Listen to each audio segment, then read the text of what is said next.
तर तिकडे हगवणे कुटुंबाचे नातेवाईक आणि आयजी पोस्टवर असलेल्या जालिंदर सुपेकरांचा पाय आणखी खोलात अडकलाय।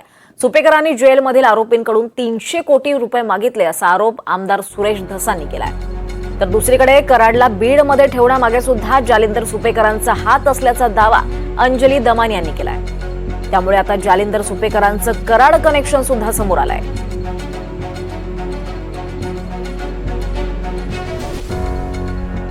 आणि हे जे माननीय कोण आहेत ते सुपेकर, या सुपेकराबद्दल बऱ्याचशा तक्रारी माझ्याकडे सुद्धा आलेल्या आहेत। जेलमध्ये जे आरोपी आहेत त्यांना 300 कोटी रुपये आम्हाला दे म्हणण्याची सुद्धा एक गंभीर तक्रार या सुपेकरांच्या विरोधात आहे।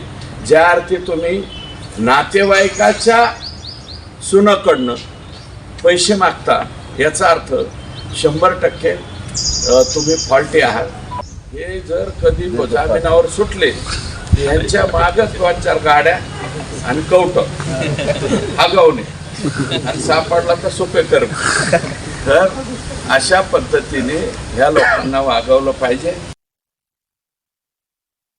कराडला बीडमध्ये ठेवण्यामागे सुद्धा जालिंदर सुपेकर हेच आहेत आणि त्यांच्याकडनं सुद्धा प्रत्येक जेलमध्ये मागणी केली जाते पैशाची। आज मला वाटतं सुरेश धस यांनी असा काही आरोप केला आहे की 300 कोटीची मागणी जालिंदर सुपेकर यांनी केली होती। आता त्याचा पुढे खुलासा, अनेक खुलासे होतील। आणि हेच नाही तर गन लायसन्स प्रकरणात सुद्धा सुपेकरांनी प्रचंड त्यांनी आणि अमिताभ गुप्ता या दोन्ही व्यक्तींनी प्रचंड प्रमाणात पैसे खाल्ले गेले आहेत। त्याची सुद्धा चौकशी सीएमनी परवाच्या दिवशीच लावली आहे। कमीत कमी 600 अशी प्रकरणं आहेत ज्याच्यात अमाप पैसा खाल्ला गेला आहे।